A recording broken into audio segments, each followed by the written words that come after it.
Welcome to Kenton's videos. Enjoy the video.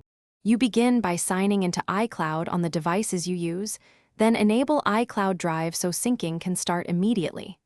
Once signed in, go to Settings or System Settings and turn on iCloud Drive. Make sure Desktop and Document Syncing is selected if you want those folders backed up. This connects your files across devices. Now confirm which app folders should upload.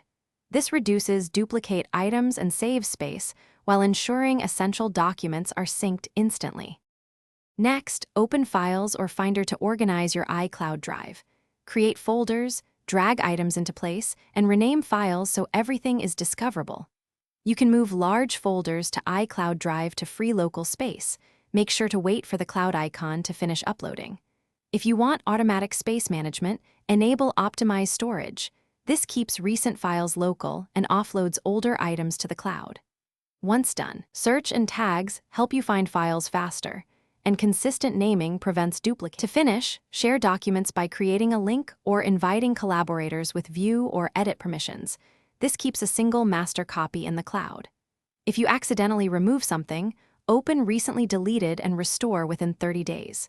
For final troubleshooting, check that you have enough iCloud storage and verify Apple's system status if sync stalls. If syncing still fails, sign out and back in, then restart the device. This often forces a resync and resolves stuck uploads or download errors. Thanks for watching. Consider subscribing if we helped you.